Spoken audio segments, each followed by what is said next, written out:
Imagine a towering skyline. Neon lights shimmer against glass towers. Bullet trains slice through the countryside of modern China.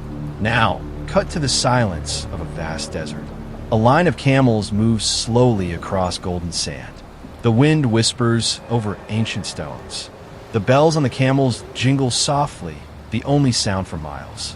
Between these two scenes, between the world of microchips and the world of myrrh, there stretches a single invisible thread. And that thread is silk. But how did a single fabric, born from a secret guarded behind palace walls, ignite a chain of exchange that would last for more than 1,500 years? How did one commodity spark the creation of the greatest land-based trade route the world has ever known? This is not just the story of a trade route. This is the story of an idea, of human curiosity, hunger for beauty, and the deep, ancient instinct to connect. Before the name Silk Road ever appeared in books or maps, other paths had already begun to shape the contours of Eurasia. Roads that carried not just goods, but beliefs, technologies, genes, and dreams. This journey doesn't begin with Marco Polo, or even with the Han Dynasty. It begins much earlier, with stones carved from the mountains, polished and carried by hand across deserts and valleys. So before there was silk, there was jade. Before the caravans, we had nomads. And before this Silk Road, there were many roads, twisting like veins through the body of an ancient world. Welcome to the beginning of the legend. Long before merchants strung bolts of silk onto camelbacks, before imperial envoys opened diplomatic passages through deserts, there were already networks threading their way across the vast landscapes of Eurasia. These were not roads in the paved sense, but rather arteries of trade, knowledge, and culture, followed by generations of traders, craftsmen, nomads, and adventurers. The Jade Road, Stone of the Heaven. The story begins in the mountains of what is now Xinjiang, in the far west of China, near a place called Hotan. From these mountains came a rare and precious stone, nephrite jade. Green, translucent, smooth, and tough. It was unlike any other mineral known in ancient China. The Chinese didn't just admire it, they revered it. Jade was thought to embody the essence of purity, wisdom, and immortality. To the rulers of ancient China, jade wasn't just decoration, it was sacred. Emperors were buried with discs of jade laid upon their bodies. It was believed that the stone had the power to preserve the soul after death. Some of the earliest Chinese texts describe jade as a material that carries the virtue of heaven and earth. But jade didn't grow in the heartlands of ancient China. It had to be brought, painstakingly, dangerously, over thousands of kilometers. And so, long before silk moved east to west, jade was moving in the opposite direction. From the rivers and hills of the Kunlun Mountains, traders carried it eastward, along rough trails, across deserts, and over mountain passes, toward the cities of the Yellow River Valley. These early jade roads were the first threads in what would become the tapestry of Eurasian trade. And they were far more than trade routes. They were also conduits of technology. Along these paths came not just jade, but ideas, new methods of bronze casting, forms of ritual art, and even burial practices that echoed across regions. Archaeologists have found Hotan jade in tombs dating back more than 3,000 years, deep in the heart of China. That tells us that even in the Shang dynasty, long before silk was woven, something valuable was already traveling great distances. The lapis lazuli route blew fire from the mountains. Further west, in the rugged highlands of northeastern Afghanistan, a different kind of treasure was being mined, lapis lazuli. This deep blue stone, flecked with gold pyrite, was unlike anything found in the Nile Delta or the Tigris Valley. And yet, somehow, it found its way there. How we know? Because in the tombs of Egyptian pharaohs, we find lapis inlaid into jewelry, amulets, and statues. The death mask of Tutankhamun glows with the vivid, celestial blue of lapis lazuli. In Mesopotamian city-states like Ur and Sumer, lapis was believed to carry divine power, used in seals, statuettes, and even rituals. The Sumerians wrote poems describing lapis as a gift from the gods. But again, lapis doesn't come from Egypt, or Babylon, or Sumer. It comes from a single source: the Badakhshan mines in present-day Afghanistan, in use for over 6,000 years. That means that even in the 3rd millennium BCE, there existed some form of overland connection through Iran, through the mountains, deserts, and valleys of Central Asia that allowed people to trade not just goods, but color, symbolism, and imagination. These connections were not accidental. They were systematic. Traders, often anonymous and invisible in the historical record, had already begun to stitch together a cultural web that would later explode into the Silk Road. And lapis wasn't the only stone making these journeys. Carnelian, turquoise, and amber also traveled along these early trade networks, creating the first shared symbols between civilizations as far apart as the Indus Valley and the Nile. The steppe corridors, nomads, and the exchange of worlds. To understand how these precious goods moved across such unforgiving terrain, we must look to the people who knew the land best, the nomads of the steppe. Vast grasslands stretch from the Black Sea all the way to Manchuria, a corridor that has often been dismissed as empty or desolate. But to the Scythians, the Sarmatians, and countless other steppe tribes, this was home. They didn't build cities. They didn't leave written records. But they moved with astonishing speed and skill. Their horses were their vehicles, their yurts their homes. And as they ranged across the plains, they became the invisible hands of early global trade. The Scythians, in particular, played a remarkable role in cultural exchange. In burial mounds, called kurgans, across the Eurasian steppe, archaeologists have discovered items that shouldn't be there. Chinese bronze mirrors, silk fabric, coins from as far away as Greece. The presence of Chinese silk in 5th century BCE, Scythian tombs in modern-day Russia, suggests that silk was traveling westward centuries before the Silk Road formally existed. How? Likely through a relay system. Goods passed from one group to another, changing hands many times, slowly making their way across the continent. And it wasn't just trade, it was hybridization. Art from the steppes shows motifs that combine Chinese, Persian, and Greek styles. Nomads didn't just carry things. In the 2nd century BCE, in a way, China stood. The nomads were the original curators civilizations. They were the ones who made the connection, strong and confident, who understood the terrain, had united the land, who built under powerful central cultural boundaries. Its capital, though often painted as barbarian politics, records settled empire and industry, they were the life beyond the Great Wall of overland shadow exchange, the Xiongnu. These fierce nomadic tribes controlled the vast steppes north and west of China. They were swift, brutal, and unpredictable. Their raids devastated villages and disrupted trade. Time and again, the Han emperors tried to contain them. Diplomacy failed. Tribute was insufficient. War drained resources. Emperor Wu of Han, an ambitious and visionary ruler, decided to try something radical. He had heard whispers of other enemies of the Xiongnu far to the west. Perhaps, he reasoned, if these distant peoples could be reached, they could become allies against a common foe. But where were they? What lands lay beyond the deserts and mountains? The emperor needed a man, not a warrior, but something rarer, a loyal, intelligent envoy willing to risk his life to walk into the unknown. His name was Zhang Qian, the man sent into the great unknown. Zhang Qian was a mid-ranking official, well-educated, quiet, and observant. He had little experience with the outside world, but he had what mattered most: courage, loyalty, and an unshakable sense of duty to the Han Empire. In 138 BCE, he was summoned to court and entrusted with a secret mission: to leave China and make contact with a people known as the Yuezhi, said to dwell somewhere in the distant west.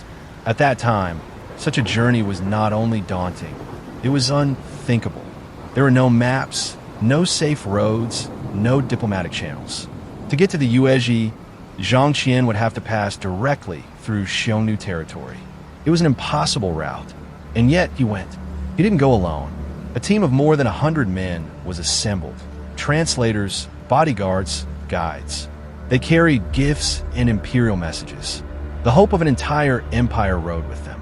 And within days, they were captured. Years in captivity.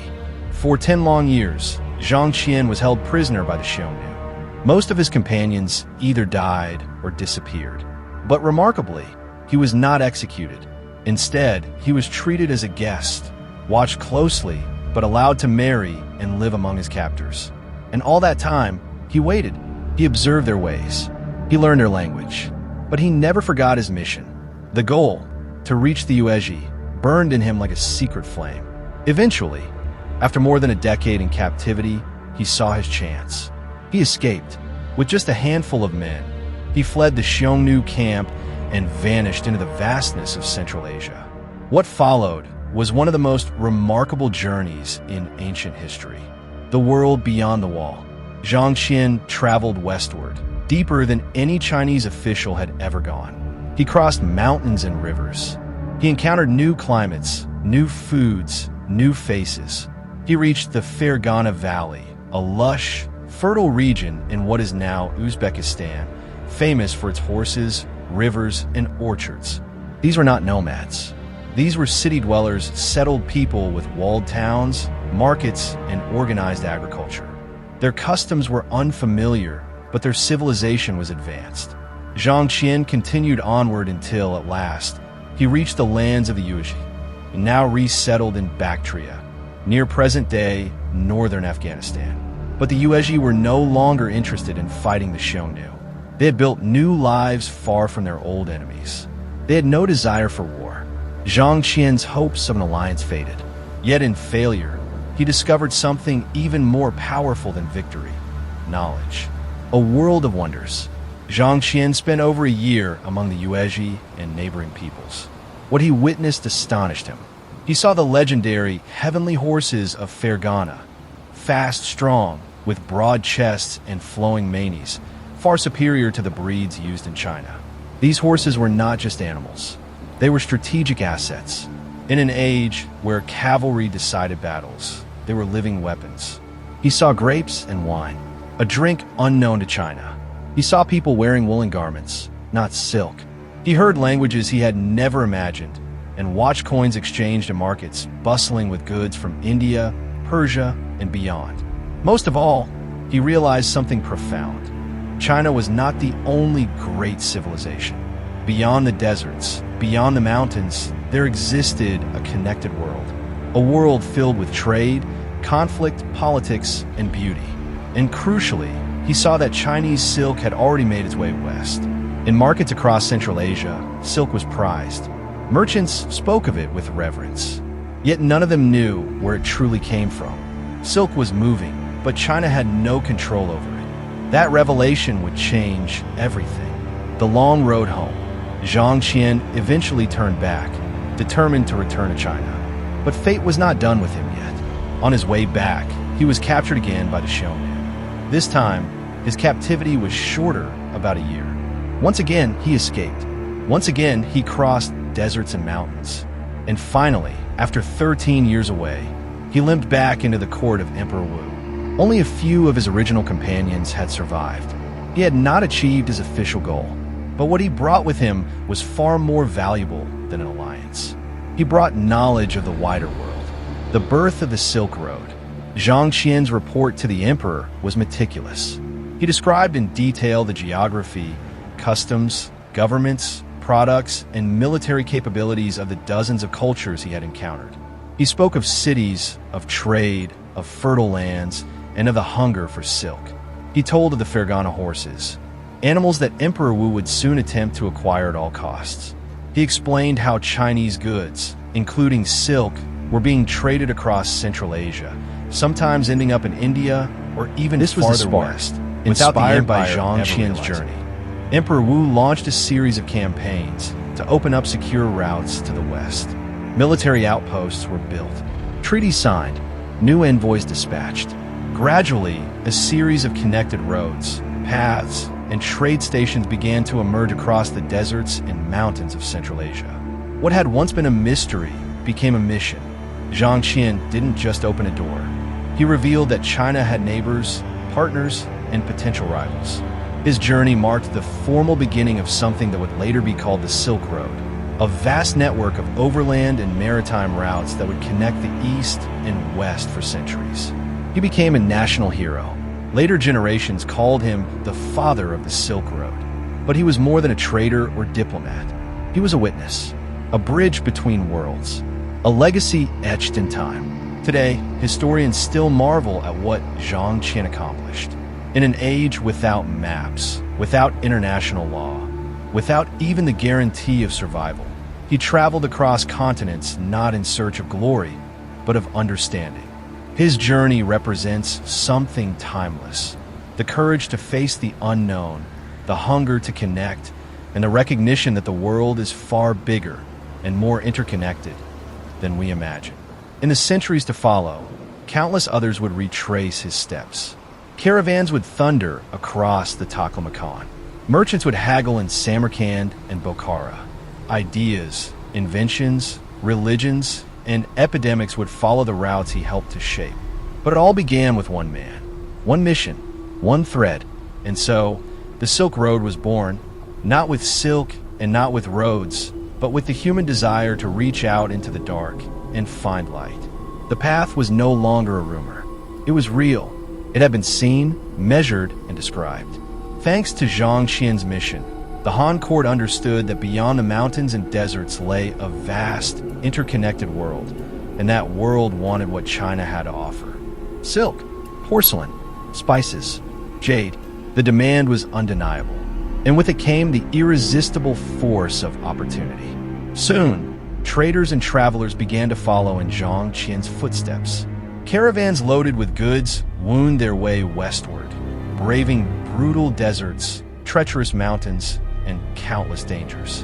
In return, new wonders arrived in the east: golden glassware, horses of unmatched power, fragrant wines, and unfamiliar ideas. From that moment on, the road would never truly close. It would shift, fracture, and transform across the centuries, but the link had been made. The conversation had begun. The Silk Road was born. But what was it really like to travel it? To cross the blinding sands of the Taklamakan, or scale the icy passes of the Pamir Mountains? Who were the people that risked everything to keep this artery of trade and culture alive? In the next episode, we walk with them. We join the caravans, and we face the road. The desert does not speak. It listens. It waits. The Taklamakan, vast, merciless, and whispering with wind, stretches across western China like a sleeping beast. Its name, in the old tongue, means something chilling. He who enters will not return. And yet, for centuries they came. Caravans, endless lines of camels moving slowly across golden dunes, their hooves sinking into the hot sand, their shadows trailing like ghosts behind them. The only sound, the creak of leather, the crunch of dry footsteps, and the soft, rhythmic chime of brass bells tied to camel necks, a fragile melody in a sea of silence. This was not a journey for the faint of heart. The Silk Road was never one single path. It was a network, a web, and no single merchant ever traveled it from end to end. From Zan to Antioch, from the heart of China to the markets of Rome, the road was a relay, 1,000 hands passing goods across empires, mountains, and deserts. But in between the great cities and distant markets, there were the spaces in between, wild lands, unknown faces, and miles of dust. It is here that the Silk Road earned its legends and its scars. In this episode, we walk with the traders and their beasts. We feel the weight of the sun, the thirst, the fear, the profit, the purpose. We step into the caravan, and the desert calls. No sea ever carried such valuable cargo as the land did across Central Asia. And no ships were better suited to this ocean of sand than the two-humped back-trained camel, the true master of the Silk Road. The perfect beast. To understand how the Silk Road functioned, we must begin with the camel. The back-trained camel was no ordinary animal. Unlike its one-humped cousin found in Arabia, this hardy beast was built for endurance. Two massive humps stored fat, not water, which could be converted into energy during long, foodless stretches. Its thick coat protected it from freezing nights and scorching days alike. And its feet, wide, padded, and tough, acted like snowshoes on shifting dunes. Where horses stumbled and oxen collapsed, camels thrived. They could walk 30 to 40 kilometers a day with ease, carrying loads of up to 200 kilograms. They could go for a week without drinking. They could spot water where no man could. In many places along the Silk Road, the camel wasn't just useful, it was the only option. To a trader, losing a camel was like losing half a warehouse. To a caravan master, they were his fleet, his bank, his lifeline. The desert may have been deadly, but with camels, it was survivable. The caravan, an empire in motion. But a caravan was more than camels. It was a moving city. At its head rode the caravanbashi, the master of the journey.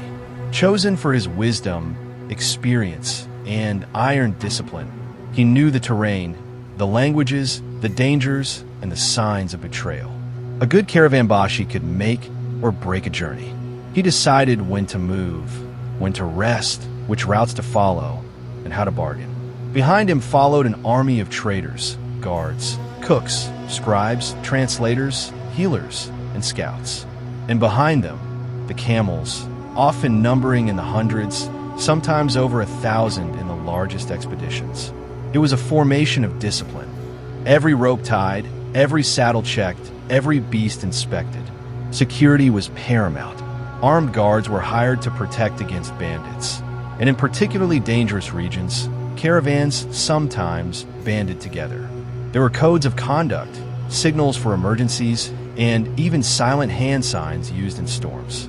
At night, they formed circles, camels in the center. Despite its name, the Silk Road fires never flickering against the darkness. From east to west flowed silk, repairs made, scrolls read, shimmering, wounds treated, and impossibly in this space between silence but also porcelain, and survival, tea, the caravan became a brotherhood, and gunpowder, innovations that would one day reshape the world. From west to east came glassware, gold, silver, woolen textiles, amber, olive oil, and wine.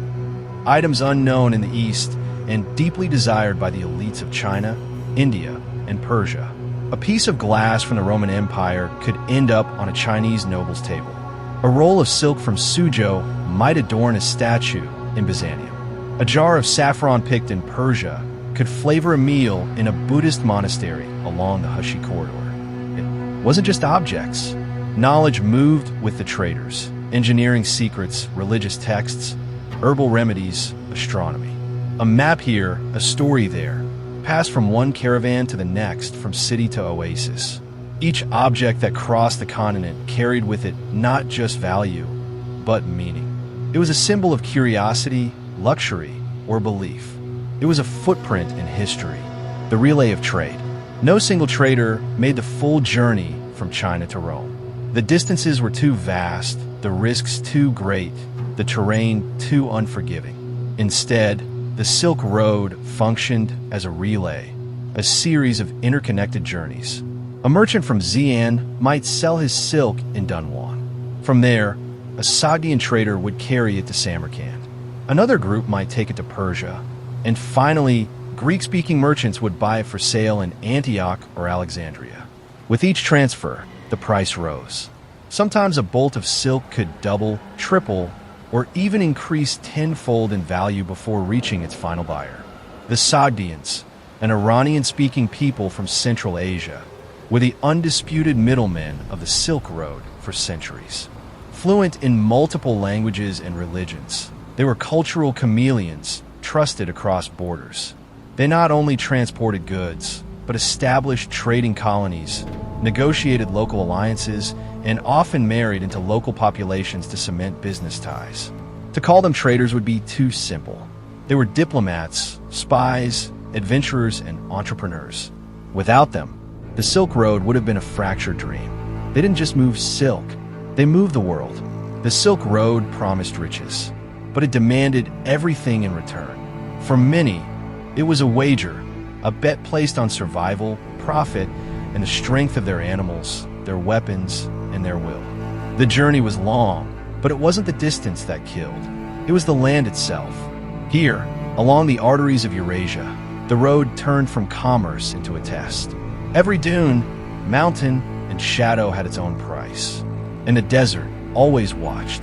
Taklamakan, the desert that eats men. The Taklamakan is not a desert one crosses lightly. Unlike the romantic dunes of Arabia or the painted canyons of the American Southwest, the Taklamakan is bleak, a suffocating void of shifting sand, extreme heat, and treacherous winds. Spanning over 300,000 square kilometers in the Darien Basin, it's one of the most arid regions on Earth. Its name, even in antiquity, chilled the heart. Go in, and you will never come out. For merchants and camel drivers, it was the first and greatest trial. To survive, most traders skirted its edges, hugging the ring of oases that dotted the desert's northern and southern rims. Places like Khotan, Kutcha, Yarkand, and Dunwan. These settlements offered water, shade, and the chance to regroup. But even those rim routes were fraught with peril.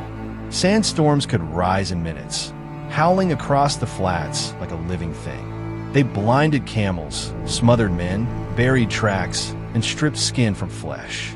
More than one caravan vanished entirely, swallowed by dunes, their bones uncovered centuries later by archaeologists.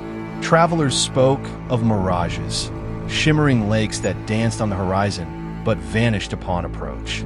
Some claimed they heard the sand sing, a low moan carried on the wind that seemed almost human. Folklore told of ghosts, spirits of lost traders who wandered forever among the dunes, guiding or misleading the living. But the threats weren't all mythical.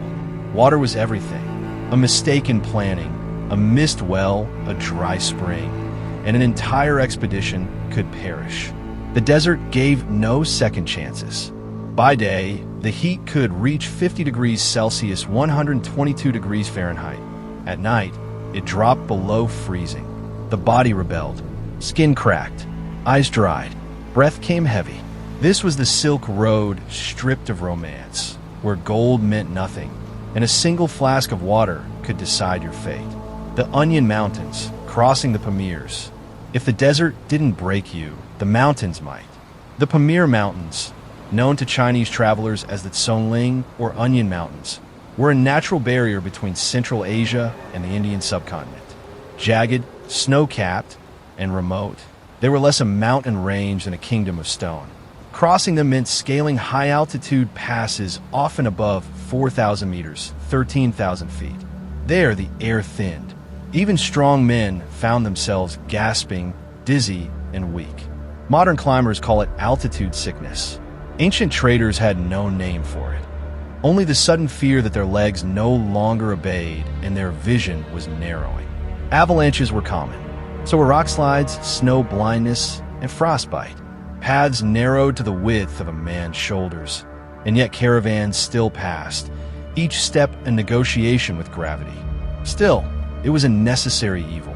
Beyond the Pamirs lay the Fergana Valley, famed for its heavenly horses, its fertile plains, and its market towns. For some, the horses were worth more than silk, beasts so swift, so powerful, that Chinese emperors sent armies to acquire them.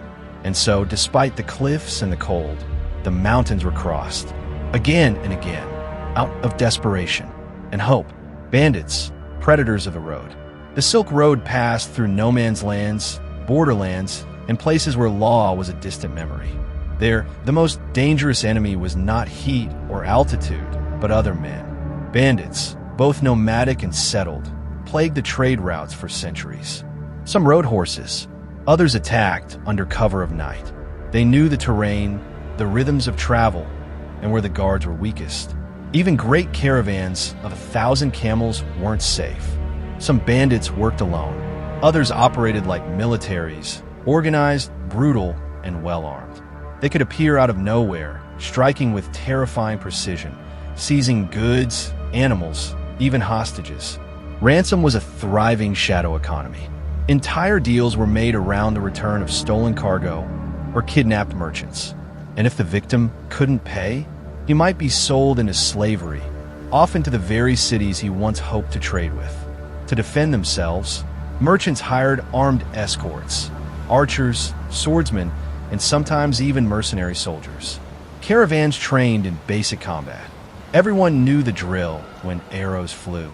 Camels were driven into tight hunger, circles, and the cost guards of the took journey. positions. But not all Money was dangers hidden came or with thrown aside. The Silk to delay Road was attackers. also a breeding the ground road, for disease. after all, With was so not a many gentle people place. moving between Even the climates, wealthiest cultures, travelers and and carried culinary scars. traditions. Sickness spread fast, and often without warning. Food was basic: flatbread, dried meat, nuts, fermented milk. Some carried rice or barley. Others relied on foraging or buying from oasis markets. But after weeks on the road, the body grew weak. Sanitation was poor. Infection from a cut could turn deadly. Eye diseases from blowing sand were common. Respiratory issues, digestive problems, and fever, any one of these could claim a life. Those who fell ill were sometimes left behind. Others were buried in makeshift graves. Their names remembered only in the stories told by surviving companions. Many never made it, but still the caravans came. Why? Because the reward outweighed the risk. One successful journey could change a man's fortune forever. And more than gold or silks, there was a deeper lure, the sense of touching the world, of standing at the crossroads of civilization, of being part of something grander than oneself. The Silk Road was a highway of dreams and nightmares. It took its toll, but it paid its price. A sea of sand stretches to the horizon. The sun scorches the earth, and the wind hisses low across the dunes. Days, maybe weeks, have passed since the last true shelter. The caravan creaks and groans forward. Dust stings the eyes. Water is rationed. Spirits are low. And then it appears. Domes of turquoise shimmering under the sun. Slender minarets rising into the sky. The golden call of distant bells and bustling voices. Samarkand, for the weary traveler, it must have seemed like a dream, a vision conjured by heat and hope.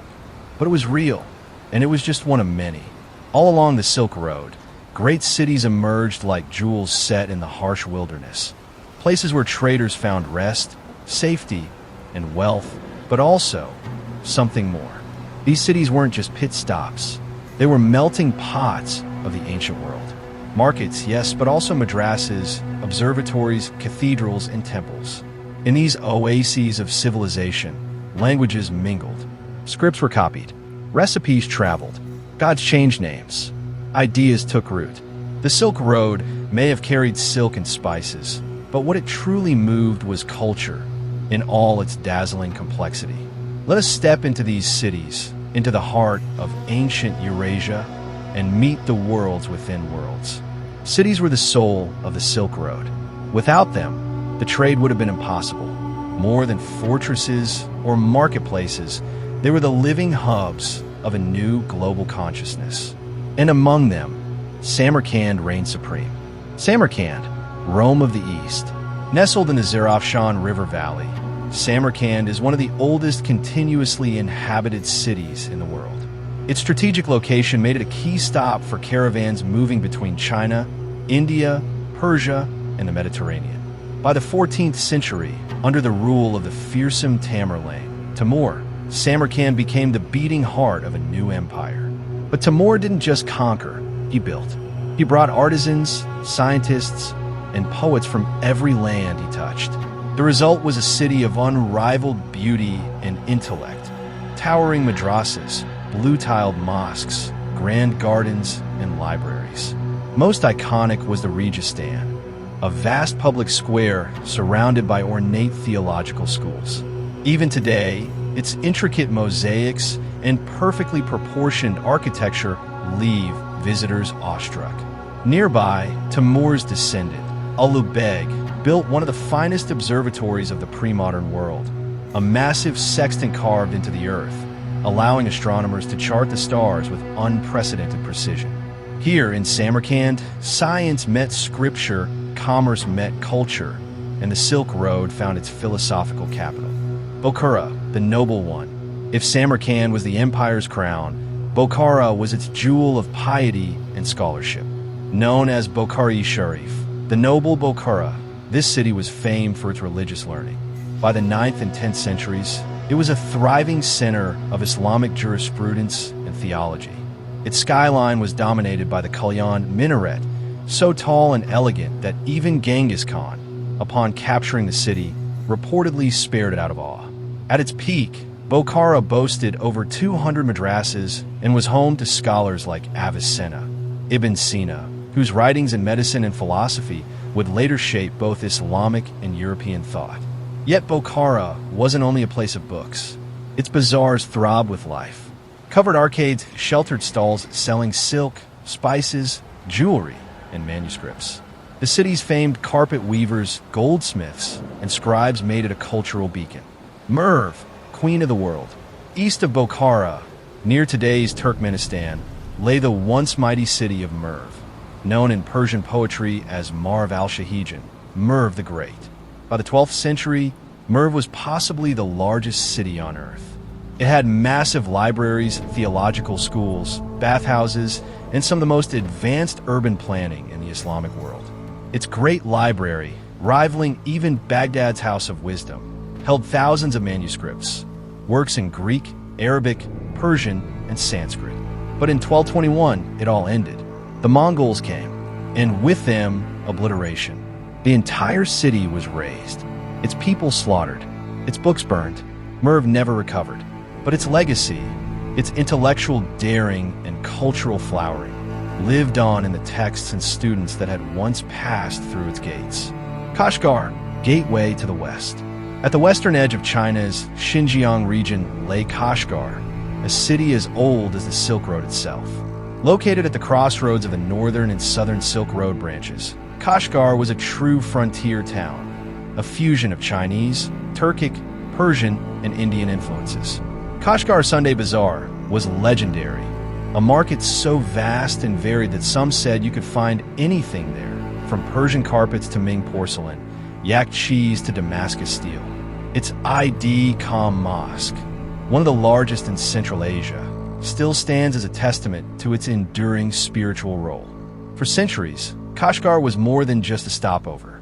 It was a symbol of Other transition, cities, other crossroads, of blending. beyond of these four, coexistence. Countless other cities played crucial roles. Asterisk Herat, famed for its art and miniature painting schools. Asterisk Tashkent, a military and trade hub. Asterisk Nishapur, a center of Persian poetry and philosophy. Asterisk Dunhuang, guarding the edge of the Gobi Desert, where monks carved their devotion into stone. Each was a world unto itself, connected not just by trade, but by the steady flow of language, ritual, invention, and vision. The wind screams across the steppe, hooves thunder, bows sing. A wall of riders explodes over the horizon, swift, disciplined, and terrifying. Their banners ripple in the wind. Their arrows blot out the sky. This is no ordinary army. It is a storm, and at its center rides a man who will reshape the world, Genghis Khan. For many, the Mongol invasions felt like the end of days. Cities burned, libraries crumbled, millions died. Entire civilizations were crushed beneath the hooves of a war machine unlike any the world had seen. And yet, from the ashes, something extraordinary emerged. The same empire built on blood and conquest would go on to forge a new age of connection. A world once fragmented by distance and danger was suddenly united under a single rule, the Pax Mongolica, the Mongol peace. And under that peace, the Silk Road flourished as never before. For a brief and shining moment, a merchant could ride from Venice to Beijing under a single banner. Ideas, inventions, and ambitions flowed freely. Trade surged. The world grew smaller. This is the paradox of empire, that even in conquest, there can be creation. Let's ride with the Mongols and explore how the most feared horsemen in history became the unlikely guardians of global exchange. Segment 1. Pax Mongolica, the Mongol Peace. 1,200 words. The Mongols were not just conquerors, they were system builders. After the initial wave of destruction, the empire that emerged was arguably the most connected, secure, and organized the world had ever seen. It stretched from the Korean peninsula to the Carpathian Mountains, encompassing vast deserts, steppes, cities, and ports. One banner, one empire. At its height, the Mongol Empire was the largest contiguous land empire in history. spanning more than 22% of the Earth's landmass. It united regions that had previously been politically and culturally divided: China, Persia, Central Asia, the Middle East, parts of Eastern Europe. Trade, which had previously been slow, dangerous, and fragmented, now flowed across this empire like blood through veins. For the first time in centuries, an integrated Eurasian marketplace became possible. This was the birth of the Pax Mongolica, a time of enforced peace, stability, and open borders across thousands of kilometers. Security through fear. It was peace, yes, but a peace born of terror. The Mongols were ruthless in suppressing banditry and rebellion. Entire villages were annihilated for harboring outlaws. Punishments were swift and public. The message was clear: trade under our protection or perish. There's a famous Mongol saying: a maiden carrying a golden tray on her head could walk from one end of the empire to the other without fear. This was not hyperbole. Caravans that once risked robbery, double taxation, or destruction now moved under a shield of law and surveillance. Guard posts were established along key trade corridors. Patrols were constant, and trade boomed. The Yam system, arteries of empire. One of the Mongols' most brilliant administrative innovations was the Yam system, a sophisticated courier network spanning the entire empire. Imagine a line of relay stations, each about 25 to 40 kilometers apart, stocked with fresh horses, supplies, and food. Official couriers could travel up to 200 miles a day, switching mounts like a modern postal rider or stagecoach. This wasn't just for military use. Merchants, scholars, envoys, and even missionaries used the system, speeding up not just the movement of goods, but of information. Think of it as the internet of its time, enabling real-time communication between distant capitals. At its height, the Yam system maintained over 10,000 stations and more than 300,000 horses. A world reconnected. The result? A massive expansion of transcontinental trade. Silk and porcelain traveled west. Glassware and precious gems moved east. Spices, gunpowder, maps, artwork, medicines, all changed hands at a scale never before possible. But it wasn't just goods. Ideas moved too. Asterisk Buddhist monks from Tibet debated Confucians in Beijing. Asterisk Persian astronomers worked at Chinese courts. Asterisk papal envoys reached Mongol khans, hoping for alliances against the Islamic world. Asterisk travelers from Venice, Genoa, Damascus, and Delhi all rubbed shoulders in cities of Central Asia. The Mongol Empire didn't just enable trade, it synchronized civilizations. From a steppe to the Serenissima, the rise of global travel. With the roads open and the empire stable, European adventurers, previously bound to the Mediterranean, began pushing east. Among them was a young Venetian merchant, Marco Polo. His journey and what he witnessed would become legend. But before we follow him, let's pause and consider. What the Mongols built wasn't merely a political empire. It was a platform, one that allowed for the first truly global exchange of not just commerce, but knowledge, innovation, and human story. At the end of the 13th century, one of the most unusual travelers in history set out for misty Europe, where alchemists searched for the philosopher's stone and merchants traded spices. His name was Marco Polo. He was no conqueror, prophet, or ambassador. He was a merchant, a son of Venice, a city of canals and trade. And he saw things his compatriots never even realized. A powerful great Khan, paper money, black coal, jade palaces, and cities thousands of times the size of his home island. First steps, the Polo family and their journey to the east. The story begins not with Marco, but with his father, Niccolo Polo, and uncle, Mafio Polo.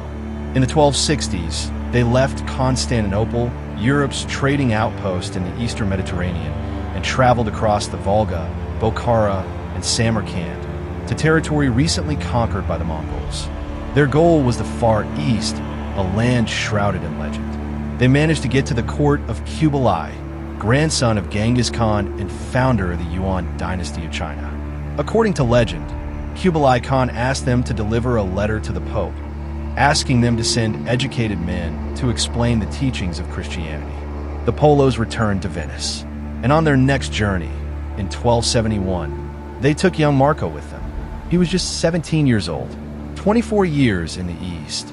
Marco's service at the court of Kublai. Their journey took 3.5 years.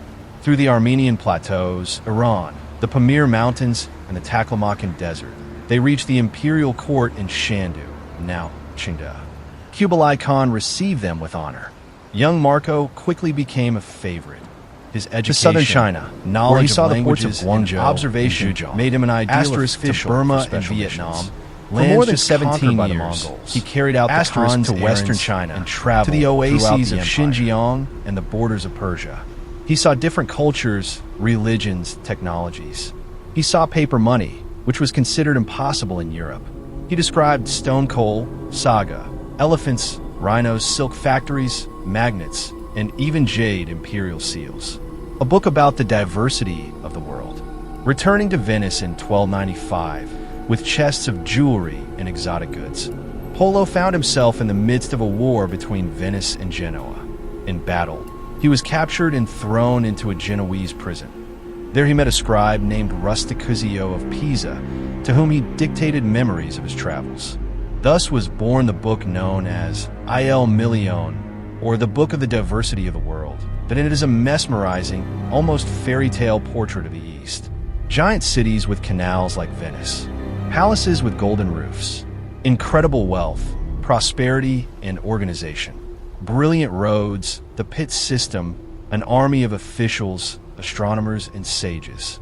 He wrote, "In the capital of China, there are more than 1 million inhabitants and more than 10,000 public baths."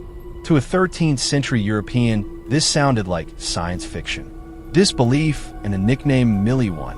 Polo was considered by many to be a liar. His book was called The Book of Miracles, and they didn't believe in paper money or hard coal, or that it was possible to travel from the Mediterranean to the Pacific without changing currency. The Venetians ironically nicknamed him Marco Milione, not from his wealth, but from his tendency to exaggerate. Over time, however, especially with the advent of the Age of Discovery, his book took on a new meaning. It became a guidebook for Christopher Columbus, who carried a copy on his voyages. It inspired cartographers, missionaries, merchants, and adventurers for 2 centuries. Legacy.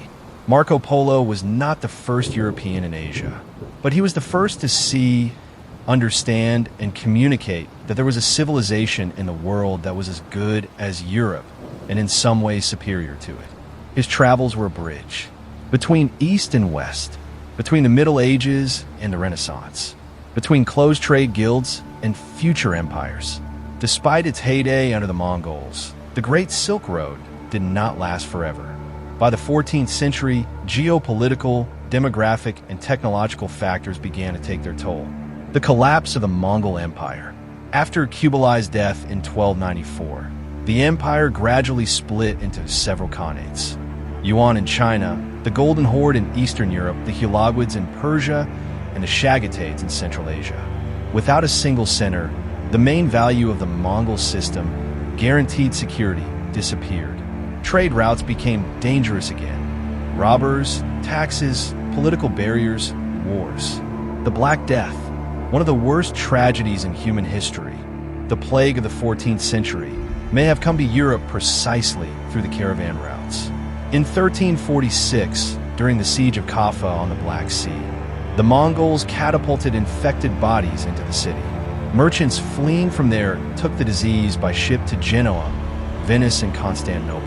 The plague killed up to 60% of Europe's population. It disrupted trade, reduced demand, led to the collapse of cities and the death of merchant dynasties. Tamerlane and the destruction of cities. Toward the end of the 14th century, a new conqueror emerged, Timur Tamerlane. He sought to restore Genghis Khan's empire, but his methods were even more destructive. He sacked Samarkand, Baghdad, Damascus, and Delhi. His armies left behind pyramids of skulls. He destroyed trading centers, libraries, irrigation systems, and infrastructure, everything that made the prosperity of the Silk Road possible. Sea routes, a new vector. In 1498, Vasco da Gama reached India by circumnavigating Africa. This was a turning point. Maritime trade was cheaper, faster, and safer than land trade. Europeans began actively building colonies and trading posts on the coasts of Asia and Africa, bypassing Central Asia. Ports, rather than oases, became the new trading centers. The end of an era. The Silk Road did not disappear completely, but lost its importance as the main artery of world trade. Local routes, pilgrimages, caravans remained, but the global flow shifted to the oceans. Nevertheless, the route left an indelible mark. It sewed continents together, mixed cultures, generated ideas, and changed the course of history. Under the scorching sun of the Taklamakan Desert, archaeologists brush away grains of time. Their discoveries, tattered manuscripts, crumbling stupas, silk remnants, mummified bodies, whisper of a world once vibrant with trade, culture, and spirituality. In the late 19th and early 20th centuries, a new generation of explorers resurrected the buried memory of the Silk Road. Nikolai Przhevalsky, Sven Hedin, Oral Stein, and others ventured deep into Central Asia, driven by a mix of scientific curiosity and imperial ambition. Their expeditions unearthed the long-lost cities of Lulan, Naya, and Miran, and the painted murals of Dunhuang's Mogeo caves. They packed libraries onto camels and carried sacred scrolls across continents, igniting a new global awareness of the Silk Road's legacy. These discoveries revealed that the Silk Road wasn't a single path, but a vast network of human experience, now buried beneath centuries of sand and silence, but not forgotten. Even after its decline, the Silk Road left behind an enduring cultural fingerprint on the world. Cuisine. Spices from India and Southeast Asia, like cinnamon, cardamom, and cloves, transformed European cooking forever. From the Mediterranean saffron risottos to spiced German Christmas cookies, the East flavored the West. Fruits like apricots, peaches, and pomegranates, once exotic luxuries, became orchard staples across Europe and Russia. Carrots and eggplants, originally from Persia and India, found their way into soups and stews from Paris to Prague. Language and genes. Trade brought people together, and with them came words, ideas, and DNA. Turkish, Persian, Arabic, and Chinese languages exchanged hundreds of terms, especially in areas like commerce, warfare, and textiles. English, for instance, has bazaar from Persian, sugar from Sanskrit via Arabic, and orange, the fruit, from Tamil. Modern genetics reveals traces of this mixing. Central Asia remains one of the most ethnically and genetically diverse regions in the world, home to communities with Slavic, Mongolic, Semitic, and Indo-European roots. Art and music, from Buddhist frescoes in China to Persian miniatures and Byzantine mosaics, Silk Road aesthetics cross-pollinated styles. In 18th century Europe, a romanticized view of the East, chinoiserie, swept through aristocratic salons, echoing ancient Silk Road tastes. Musical instruments traveled too. The oud, brought from Persia and Arabia, became the lute, the ancestor of the modern guitar. The bowed instruments of Central Asia laid the foundation for European stringed orchestras. What seemed exotic in one century became integral in another. The Silk Road dissolved the boundaries of foreign and familiar. From the 8th to the 11th century, between China trade moved along rivers. The Silk Road had a vital northern connecting the Baltic Sea, that passed through what is now Russia. This so-called route from the Varangians to the Arabs intersected with the Silk Road, linking Scandinavian merchants, Slavic towns, Khazar cities, and Muslim traders. Silver dirhams from the Abbasid Caliphate have been found in Viking burial sites as far away as Sweden. Goods like silk, amber, furs, and weapons flowed in both directions. The Golden Horde. After the Mongol conquests, the Golden Horde established a network of cities, Saraybetu, Bulgar, Astrakhan, that became vibrant centers of trade and cultural fusion.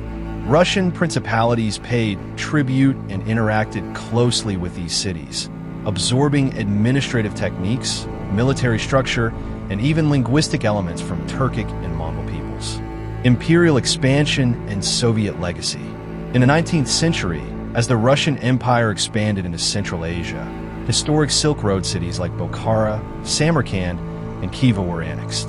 Russian archaeologists began to excavate ancient sites, laying the groundwork for modern Silk Road studies. Under the Soviet Union, these regions were restructured, modernized, and often secularized, but the Silk Road's memory endured through academic research, museum preservation, and folklore. Today, Russia positions itself once again as a bridge between Europe and Asia, echoing its ancient Silk Road role. Series conclusion: threads that still bind. 500 words. The Silk Road is more than a trade route. It is a metaphor, a symbol of humanity's relentless desire to connect. Over the course of centuries, it witnessed the rise and fall of empires, the exchange of knowledge and superstition, the spread of religions and philosophies, the migration of foods, genes, and art forms. It carried monks and merchants, soldiers and storytellers, adventurers and exiles. At its core, the Silk Road was a human achievement, fragile, like the silk it carried, but strong enough to leave echoes that still resonate.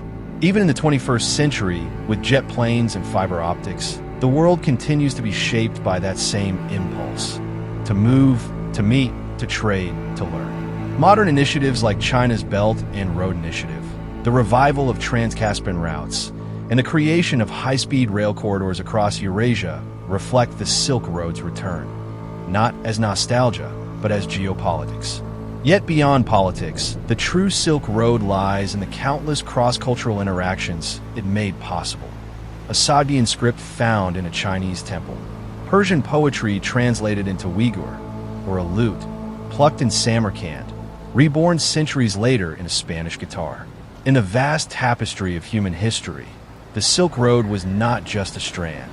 It was the loom that wove east and west, past and future, into a single, interwoven destiny. Its story continues, carried not just in the caravans of the past, but in the ideas, flavors, sounds, and dreams of today.